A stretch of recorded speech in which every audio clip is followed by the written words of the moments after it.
On a quiet night, in a small home filled with the comforting aroma of freshly baked bread, 7-year-old Numnim stirred awake.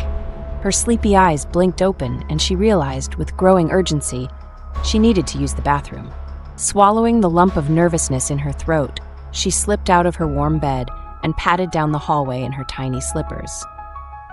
The restroom was at the far end of the hall, but between her and her destination lay her greatest nightly challenge: passing the dark, silent kitchen. To Numnim, the kitchen felt different at night, bigger, darker, and far more menacing. But it wasn't just her imagination. Every night she'd seen something strange, a shadow, a large, looming figure hiding in the corner of the kitchen right by the door. It sent shivers crawling up her spine, planting fear deep in her chest. Tonight was no different. As she neared the kitchen, her little legs slowed to a halt, her breath hitching in her throat. And there it was, a shadowy figure, its outline just barely lit by the pale moonlight streaming in through the window. Numnim's heart raced in her chest like a drum. With all the courage she could muster, she clenched her fists, took one big breath, and bolted past the kitchen as fast as her small legs could carry her. Moments later, trembling beneath the safety of her blanket, she whispered to herself, "A ghost. There's a ghost in the kitchen." Her small body quivered as her imagination painted 1,000 pictures of what the figure might be. The next morning, Numnim sat at the breakfast table with a determined look on her face. "Mom, there's a ghost in the kitchen. I see it every night."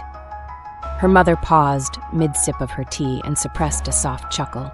"Oh, sweetheart, I think maybe you're just seeing things because it's dark. Shadows can play tricks on us, you know." "No, Mom, I'm serious," Numnim exclaimed, her little fists pounding the table. "It's big and dark and spooky." Her mother looked at her daughter's resolute, frightened expression and smiled gently. "All right, Numnim, tonight I'll go with you. We'll face this kitchen ghost together."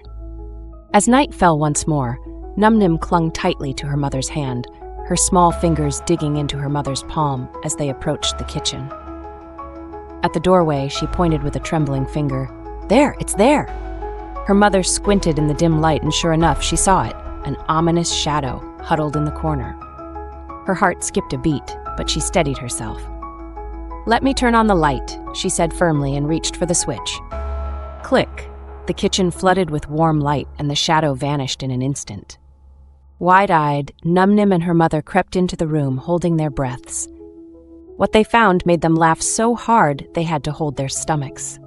Sitting comfortably in front of a small bowl on the floor was Fatty Black, their neighbor's ridiculously chubby black cat. Fatty Black blinked at them lazily, licking his whiskers as if to say, "What's the fuss?" Numnim stared in disbelief, and then she giggled. All this time, her terrifying ghost had been a sneaky, food-loving feline. From that night on, Numnim was no longer afraid to pass the kitchen.